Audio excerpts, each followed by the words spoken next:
പിന്നെ അതുവരെ ചെറിയ കവിതയുണ്ട്. വിതയ്ക്ക് ഭാവന വിതച്ചാൽ കവിതയും കഥയും വിളഞ്ഞാൽ കാലത്തിൽ കൊയ്യും വിളമ്പും സർഗവിരുന്നു. മ്യൂസിക്കൊക്കെ പിന്നെ മോൻ ചെയ്തോളൂ, ഞാൻ ആ സാഹസത്തിന് വരില്ല. ഭാവന വിതച്ചാൽ കവിതയും കഥയും വിളഞ്ഞാൽ കാലത്തിൽ കൊയ്യും വിളമ്പും സർഗവിരുന്നു. ലോകത്തിൻ അതിരുകൾ ലംഘിച്ചും പായും കവിഭാവനകൾ.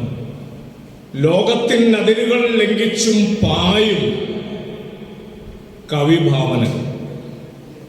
വിതയ്ക്കുക ഏകാധിപത്യത്തിൻ തടവറയിൽ സ്വയം മുളപൊട്ടും എതിർപ്പിൻ ഭാവനകൾ. വിതയ്ക്കുക ഏകാധിപത്യത്തിൻ തടവറയിൽ സ്വയം മുളപൊട്ടും എതിർപ്പിൻ ഭാവനകൾ. നുണകൾക്കെതിരെ വിതയ്ക്കുക സത്യത്തിൻ വിത്തുകൾ, സംവാദത്തിൻ വിത്തുകൾ. അറിയുക സംവാദം വിതച്ചാൽ സ്നേഹം വിളയും, സൗഹൃദം നിറയും, ചരിത്രം സാക്ഷി. അറിയുക സംവാദം വിതച്ചാൽ സ്നേഹം വിളയും, സൗഹൃദം നിറയും, ചരിത്രം സാക്ഷി. അതുവരെ ഒരു കവിത. ഒരു പൂവുമായി ഒരു കുട്ടി സന്ദർശന മുറിയിലേക്ക്. ഒരു പൂവുമായി ഒരു കുട്ടി സന്ദർശന മുറിയിലേക്ക്. ഒരു കത്രികയുമായി അച്ഛൻ പൂന്തോട്ടത്തിലേക്ക്. ഒരു കത്രികയുമായി അച്ഛൻ പൂന്തോട്ടത്തിലേക്ക്. ഒരു വിപ്ലവ വാക്കുമായി കവി എഴുത്തുമുറിയിലേക്ക്. ഒരു വിപ്ലവ വാക്കുമായി കവി എഴുത്തുമുറിയിലേക്ക്. മറ്റൊരു കത്രികയുമായി പത്രാധിപർ അവസാന ലേഔട്ടിനായി അറവു മേശയിലേക്ക്. മറ്റൊരു കത്രികയുമായി പത്രാധിപർ അവസാന ലേഔട്ടിനായി അറവു മേശയിലേക്ക്.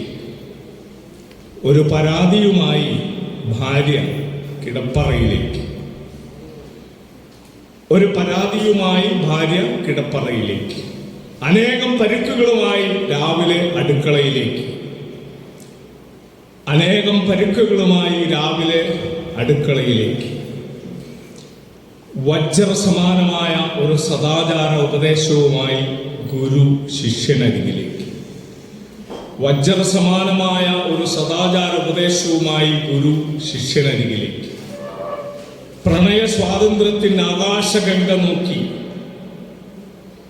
ശിഷ്യൻ പുഞ്ചിരിച്ചതിൻ്റെ പൊരുളറിയാതെ ഉറക്കം നഷ്ടപ്പെട്ട ഗുരു നിലാവിനോടുള്ള പിറുപിറുക്കലിലാണ്.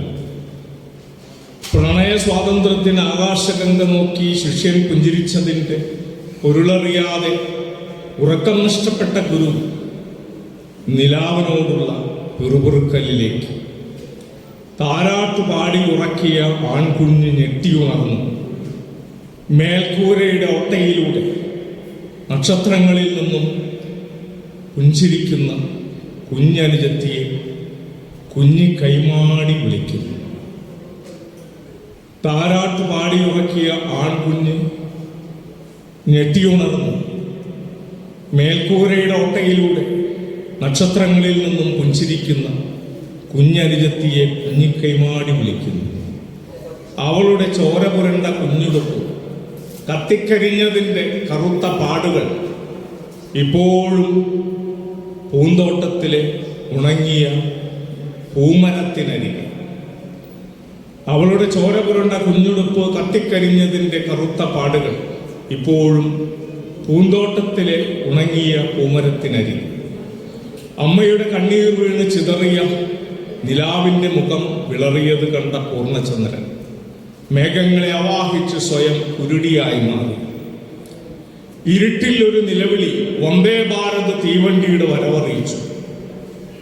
എന്നിട്ടും ഏകാധിപത്യ ബോധം ആവർത്തിക്കുന്നു. സ്വസ്ഥം, സുന്ദരം, സമാധാനപരം. തോക്കിൽ കയറിയ ഉണ്ടകൾക്ക് ശ്വാസം മുട്ടുന്നുണ്ടത്. അതിനുള്ള പരിഹാരം തേടി പ്രജാപതി പ്രത്യേക യോഗം കൂടിയിരിക്കുന്നു. അന്തിമ ഫലം ഉടൻ വരും. അതുവരെ